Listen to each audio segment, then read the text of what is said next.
덴버시 원장로교회 성도님들 반갑습니다. 2021년 10월 22일 금요일 굿모닝 자이언 덴버 보내드립니다.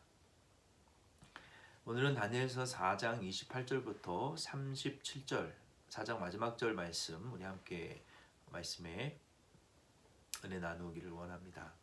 지난 시간에 하나님께서 느부갓네살 왕에게 보여주셨던 두 번째 환상, 땅에 큰 나무, 그 나무가 자라서 하늘 끝까지 닿고 잎사귀가 풍성하고 거기에 많은 열매가 맺혀서 새와 들짐승들과 모든 지구상의 생물이 양식을 얻는 포난처를 얻는 그러한 환상. 그러나 하늘로부터 온 한 순찰자 하나님이죠. 그 나무를 베어버리고 7년간 그루터기를 쇠사슬로 결박하고 그리고 그 이후에 그 나무는 이제 느부갓네살 왕을 상징하는 것이고 또 바벨론 왕국을 상징하는 것이기도 하죠. 그러한 말씀과 이제 해석을 다니엘이 느부갓네살 왕에게 주었습니다. 하나님께서 그 느부갓네살 왕에게 보여주셨던 두 번째의 그 환상은 결국 바벨론 왕국이 그렇게 세계의 강력한 열강으로 제국으로 왕국으로 세워졌다가 결국 하나님의 심판을 받게 될 것이고 그것의 회복도 하나님에 의해서만 되어지게 된다라는 것을 우리에게 보여줍니다. 첫 번째 하나님이 느부갓네살 왕에게 보여주시고 잊었지만 다니엘을 통해서 다시 기억하고 해석해 주신 그 금신상의 환상을 통해서도 하나님께서 손으로 깎지 아니하는 뜨인 돌, 산돌이 예수 그리스도께서 오셔서 그 철과 진흙, 이 현대 말세의 이 다원주의와 또 모든 이 타락한 지식들이 거룩한 자리에 서서 섞여지지 아니하는 그때에 예수님 재림하셔서 그 발을 쳐서 심판하시고 그리고 이 땅의 예몬주의 왕국을 심판하시고 예수 그리스도를 통한 하나님의 나라를 완성하실 것을 그 돌이 온 세계에 가득 차게 되는 예수 그리스도의 이 의의 통치와 예수 그리스도의 나라가 이 세상 나라를 심판하고 하나님의 나라가 완성되어질 것을 그 뜨인 돌을 통해서도 보여주셨잖아요. 그래서 하나님이 세우실 나라는 이 땅이 아니라 하나님의 나라, 영원한 하나님의 나라에 예수 그리스도를 통해서 세우실 그 나라를 미리 느부갓네살에게 보여주셨습니다. 그래서 이 말씀을 통해서 우리가 요한계시록 18장 말씀과 연결해서 이 말씀을 함께 보아야 됩니다. 그 요한계시록 18장 말씀은 이 다니엘 때에 하나님께서 느부갓네살 왕에게 보여주셨던 그 하나님의 바벨론 왕국의 멸망과 회복이 심판이 결국 요한계시록에도 하나님께서 예수님 재림하시기 전에 이 말세를 가리켜서 이 바벨론이라고 말씀하셨어요. 그래서 요한계시록 18장 2절에 보면은 이 바벨론 성은 이제 무너질 것이라고 말씀하셨어요. 힘찬 음성으로 외쳐 이르되 무너졌도다 무너졌도다 큰 성 바벨론이요 귀신의 처소이고 각종 더러운 영이 모이는 곳과 각종 더럽고 가증한 새들이 모이는 곳이 되었도다. 그 음행의 진노의 포도주로 말미암아 만국이 무너졌고 또 왕의 땅의 왕들이 그와 더불어 음행하였으며 땅의 상인들도 그 사치의 세력으로 치부하였도다.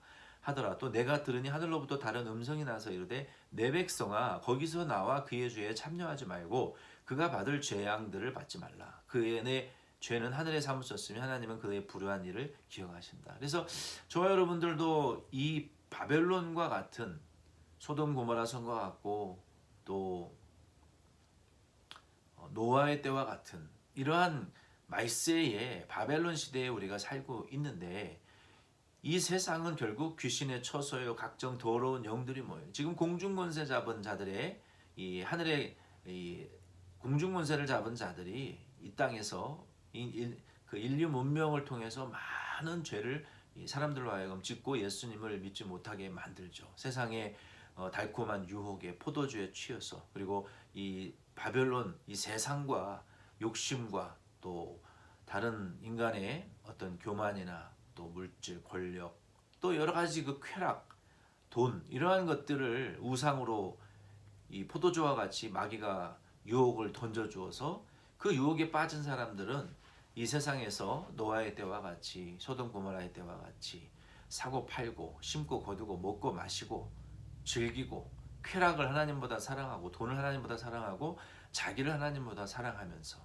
마귀가 주는 그러한 달콤한 쾌락과 유혹에 빠져서 그것이 진노의 포도주인 줄도 모르고 진노의 포도주 잔을 많이 들이켜서 취해서 결국 이 바벨론과 같은 이 귀신의 처소요 각종 더러운 영들이 모이는 이러한 이 타락한 세상을 한 돌 손으로 깎지 아니하는 예수 그리스도께서 오셔서 한 순찰자 하늘로부터 오신 우리 재림하실 예수 그리스도께서 오셔서 이 죄악에 참여한 진노의 포도주 잔을 마신 그리고 이 세상과 함께 간음하듯이 욕심과 세상의 것들로 하나님 없이 타락한 모든 자들을 심판하실 것을 우리에게 경고하시면서 내 백성아 너희는 그 바벨론의 죄악에 참여하지 말아라 라고 말씀하신 말씀 요한계시록 18장 말씀을 우리는 기억하면서 우리는 경건한 그리스도인으로서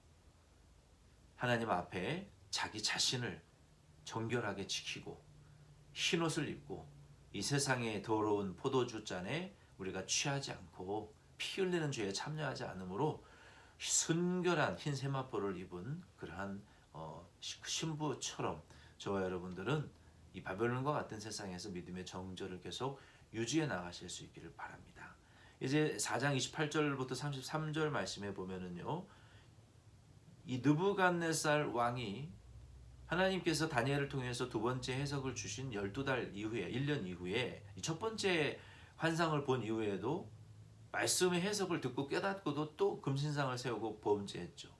그런데 두 번째에도 1년이 지나서 바벨론 왕궁 지붕을 꼭대기를 거닐고 모든 성읍과 전체 성읍을 이렇게 조망했겠죠. 그러면서 4장 29절로 29절부터 30절에 느부갓네살 왕이 자기 교만에 충만해 가지고 자기 이 자아도취에 충만해서 하나님을 높였으면 참 좋았을 텐데요. 내가 나를 위해서 내 능력으로 이 도성을 세우지 않았느냐. 이렇게 미 세 번.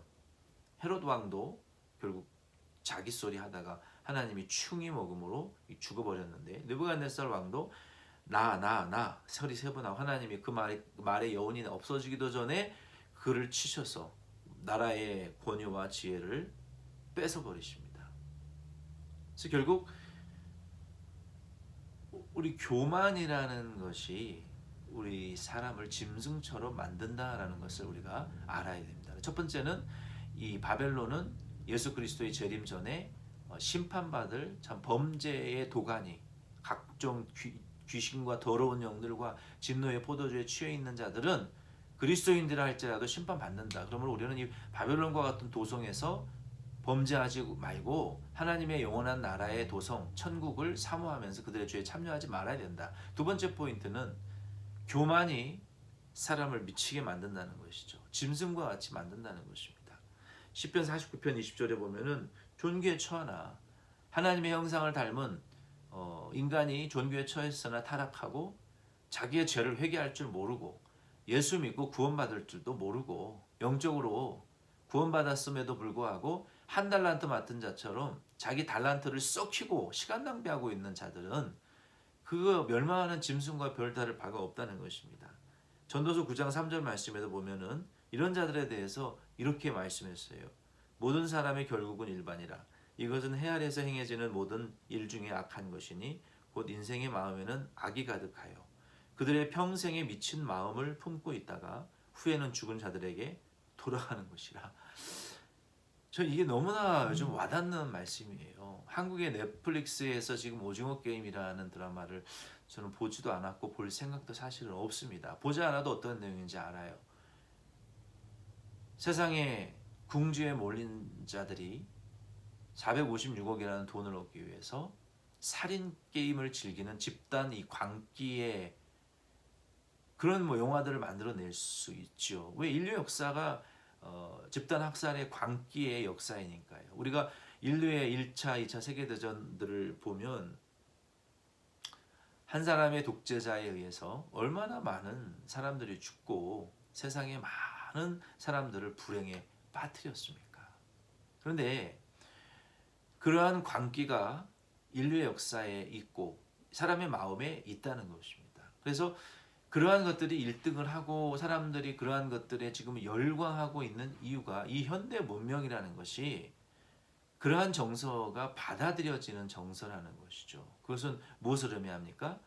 그러한 정서에 무언이든 유언이든 동의하고 인정하고 그렇게라도 456억을 내가 성공할 수 있다면 얻을 수 있다면 그렇게 할 수도 있다라는 어떤 일종의 공감대가 이 현대 문명 안에 형성되어 있다는 거 아니겠습니까? 그만큼 이 현대 문명과 우리가 살고 있는 세상이 이 광기에 이 미친 마음을 품는 그런 광기에 가득 찬 세상이라는 것이죠. 그래서 우리가 이 땅에 태어났다면 예수 믿어야 되고 예수 믿지 않으면 모든 이 미친 마음, 우리 속에 있는 이 정욕과 육체의 정욕과 안목의 정욕과 인생의 자랑과 내가 하고자 하는 모든 하나님 없이 복음 없이 천국 없이 이루고자 하는 목적들을 이루기 위해서 사람도 죽일 수 있는 다른 사람도 무차별하게 학살할 수 있는 이런 어떤 그 범죄적인 광기 이러한 죄악의 본능들이 사람의 마음속에 항상 존재한다는 것입니다. 그래서 우리는 예수 믿어야 되고요. 항상 회개해야 되고요. 자기를 부인해야 됩니다. 매일매일. 그렇지 않으면 우리 속에 있는 광기가 우리를 교만하게 만들고 우리를 바벨론 도성의 죄악에 우리도 참여하게 돼서 결국 진노의 포도주의 잔에 취해 심판받을 수밖에 없다는 것입니다. 그리고 이 마지막 세 번째 34절에서 37절 말씀에 보면 하나님의 계시대로 느부갓네살 왕이 왕권과 지혜를 빼앗기고 짐승처럼 들에서 풀을 먹으며 독수리의 머리와 같이 새의 부리와 같이 손톱이 자라 짐승처럼 살다가 7년이 때가 참에 하늘을 우러러 하나님을 바라보았다는 것이죠. 마치 탕자가 돼지들이나 먹는 사람들이 먹지도 않는 가장 참 그런 영양가 없는 음식을 먹으려고 해도 먹을 수가 없어서 결국 아버지에게로 돌아가서 아들이 아니라 종으로 품꾼으로 일하면 좋겠다라는 마음을 결국 자기를 회개하고 자기 죄를 깨닫고 돌이켰던 것처럼 느부갓네살 왕이 돌이켰을 때 하나님께서 때가 되매 그에게 다시 이전의 왕권과 영광과 지혜를 회복시켜 주셨다는 것입니다. 오늘 이 말씀을 통해서 그리고 저와 여러분도 항상 우리는 때늦은 회개는 없어요. 때늦은 돌이킴은 없습니다. 회개하는 그때가 가장 빠른 때이고 회개하는 그 순간이 가장 복을 받을 수 있는 순간이라는 것을 늦은 회개는 결코 없어요. 그래서 우리는 항상 깨닫고 빨리 돌이키고 하나님 말씀의 자리로 돌아가셔서 하나님을 느부갓네살 왕이 하늘의 왕으로 영생하는 왕으로 주권을 주기도 빼앗기도 자기 뜻대로 해도 어느 누구도 그렇게 하느냐고 할 수 없는 주권이 전능하신 하나님이신 것을 우리가 인정하고 하늘의 왕으로 인정하고 찬양하고 우리에게 주신 믿음, 사명, 내게 주신 모든 하나님의 명령과 말씀들을 잘 지키셔서 그것을 빼앗기지 말고 잘 유지해 나가시는 저와 여러분 되기를 바랍니다. 기도드리겠습니다. 하나님 아버지, 오늘 이 말씀을 통해서 우리가 살고 있는 이 세상은 바벨론과 같은 진노의 포도주의 잔에 취하여 심판의 포도주의 잔들에 취하여 이 세상과 욕심과 돈과 권력과 명예와 정욕과 자랑과 이 세상의 달콤한 유혹에 취하여 심판받을 것도 알지 못하며 범죄하고 있는 이 바벨론과 같은 세상에서 저희들은 이러한 죄악에 참여하지 말고 하나님의 나라를 소망하며 여기에서 하나님의 나라를 향하여 우리의 마음과 믿음을 두고 소망을 두고 살아갈 수 있게 하여 주시옵소서. 우리는 느부갓네살 왕처럼 깨닫지 못하여 짐승과 같이 교만한 자가 되어 하나님의 주신 복들을 빼앗기는 자가 되지 아니하고 깨닫고 오히려 이러한 몰지각한 영혼들을 깨닫지 못하는 영혼들을 하나님의 말씀으로 인도하고 훈계하고 교훈하여 바른 길로 인도해 주는 이 다니엘과 같은 봉사자들이 다 되게 하시고 어두운 가운데 있는 영혼들을 하나님의 나라로 인도하는 별 중에 빛나는 별과 같은 그러한 복음 전도자들이 바른 인도자들이 다 될 수 있도록 지혜롭게 축복하여 주시옵소서. 예수님의 이름으로 기도드립니다. 아멘. 여러분 수고 많이 하셨습니다. 주일 오전 예배 때 뵙겠습니다.